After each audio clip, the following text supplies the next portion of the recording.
Okay, let's try and understand new functions which are related to dates. Today we'll try to understand days 360, Datedif, and Edate. Let's start with the first one. First one is days. Now what days does is it returns the number of days between two dates. Yeah? So it provides the exact difference between two dates uh, in a numerical format. Yeah. So as what the definition says, let's have two dates in place. Suppose I have today's date. So as we see in our previous formula, that how we get today's date is by typing is equal to today, open brackets, close brackets, and we have the date for today. Yeah, let's format it in the format that we require. So I always like it in this format. Yes, probably this one would be good. Yeah, so it is 1st of March 2024, and I put a day which is of 10th of February. Let us make it simple by adding as uh, 1st of October 22. I'm just assuming it. Yes. So what does day function does? So this is a start date, this is a end date. Yeah. So days function, the syntax is equal to days. I'll open the bracket. And as you say, you need the end date. Yeah.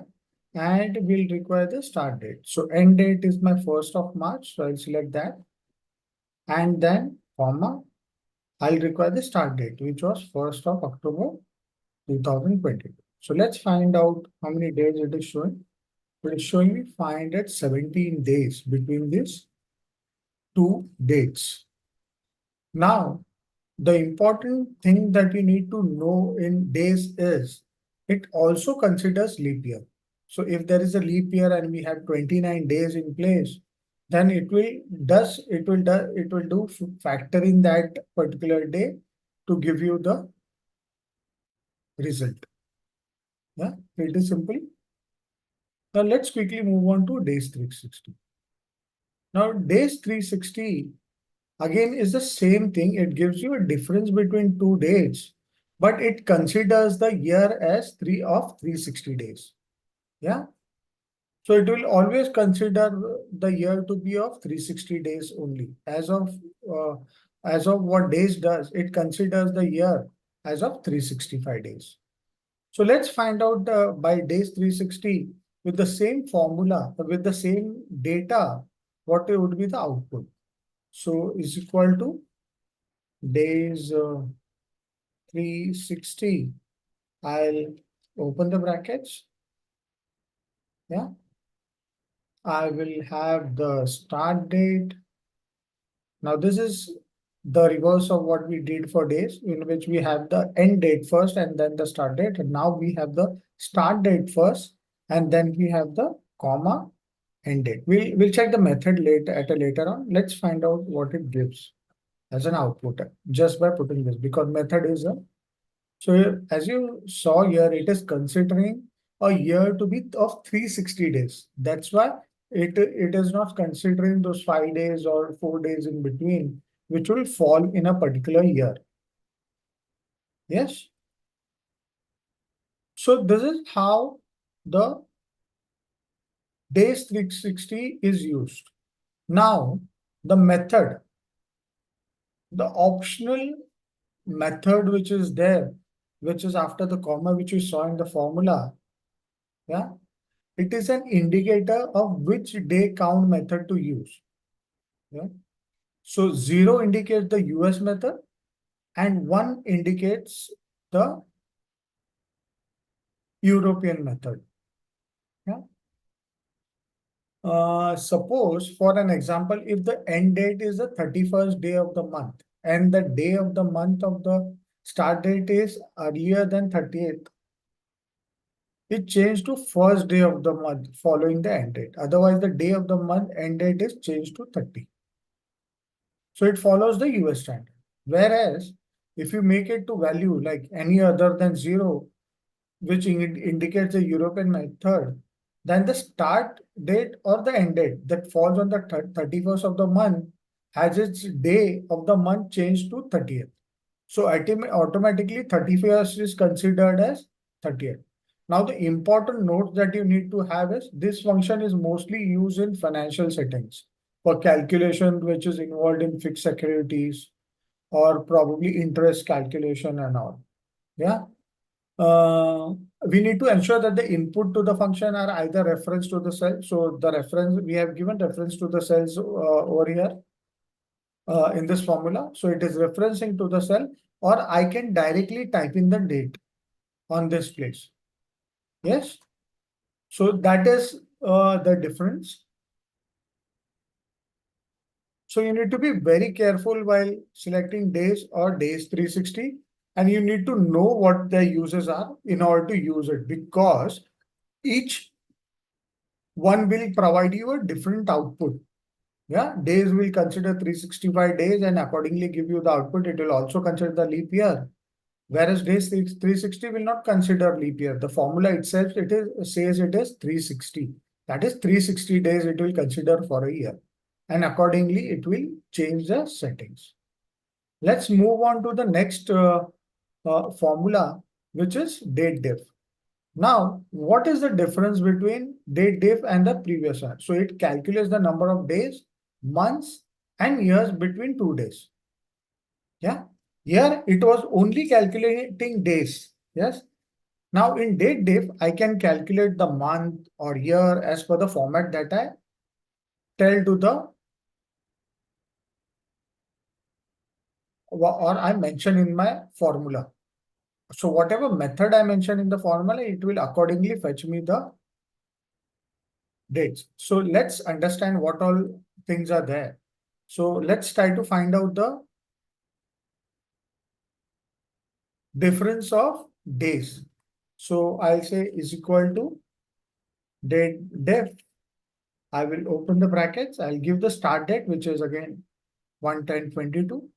I'll say comma. I'll give you the end date. Now there is a compulsion. This is not an optional method.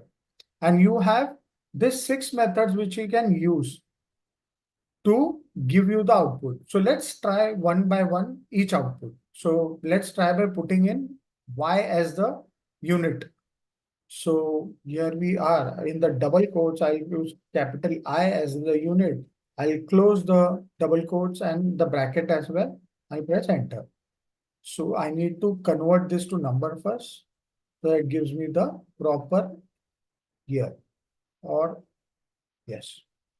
So there is a difference of 1 year in between since it is calculating the months which are there available. Yeah, if they are equal to or go past the day, for example, the function returns 4 months between the dates, even though the 20th is the last day of the month. Yeah, so you need to be very careful. Even if it's the first day of the month or the last day of the month, it will always take into consideration as the whole month. Yeah, same for year. Even if the first day of the year or the last day of the year, it will still consider the whole year. Yeah. So let's check for this was for months. We have years for which we have checked. Let's try to put the unit as months. So how many months are there? So you can see it is October 22, and then we have November 22, December 22, and we have the whole 23. So that's around 14 months and 3 months of 24. So that's around 17 months. So it gives me the exact answer. Let's find out the days. So I have to change M to D. So 517 days, the same answer that we have got by days 360. But days 360 won't have given you the months and the year as what we got by changing the unit, and you are able to see what are the differences in each. Yes. Now there are three more units for which you need to understand. The first is MD. Now what MD does is it subtracts the whole years and the whole months from the dates, and it shows you the days between the 2 months. So suppose I have my birthday on 3rd of March. Yeah, and currently it was 1/10/22 is my previous day. So it gives me the exact days. I'll show you what happens.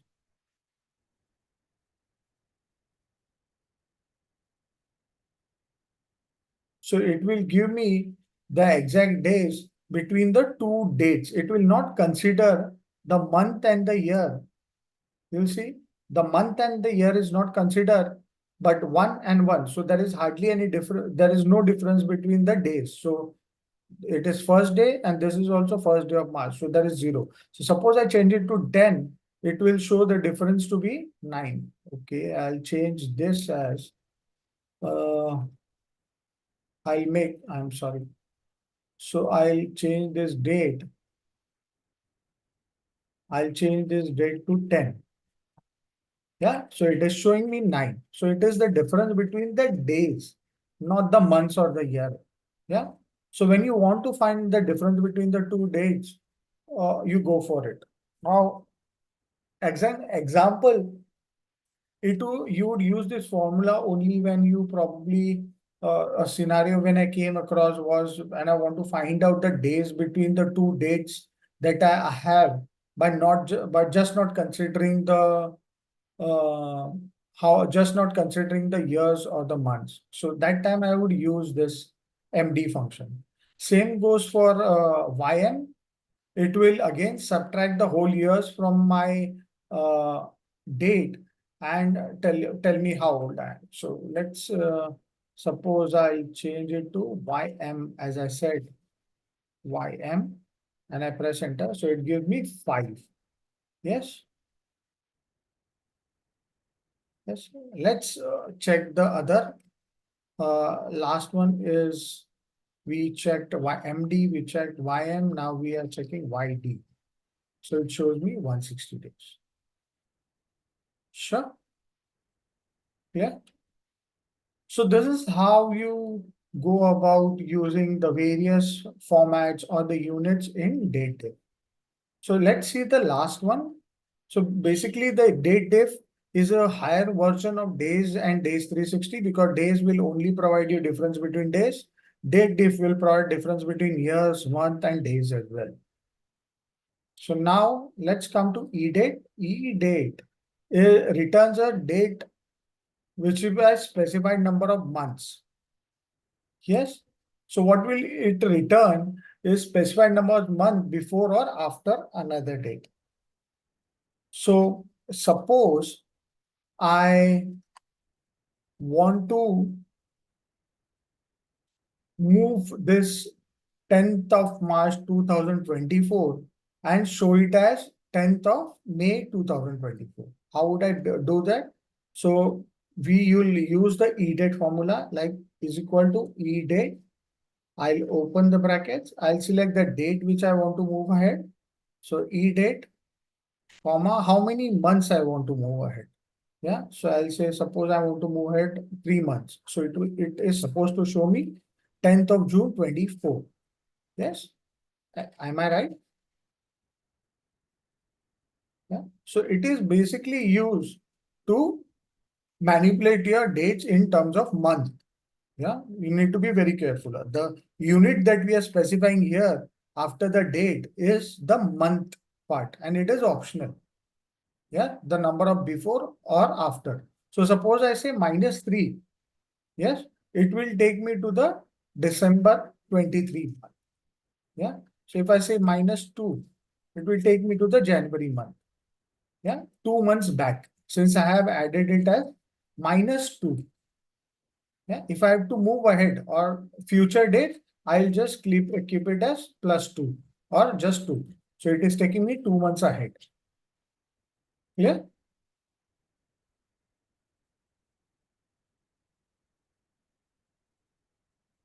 So you need to be very clear that the dates input are proper in order to use this kind of formulas. And these are very helpful. We need days 360 to find out the number of days between employees. Now, in a practical scenario, being in sales, I have been always using this formula to find out tenure of employees. Yeah. While calculating the tenure and the performance, it's very important to understand how good or the experience a salesperson is in a team to give him better tasks or acknowledges his performance or judge his performance. Yes. I hope you'll use this formula more often wherever required. Yeah. And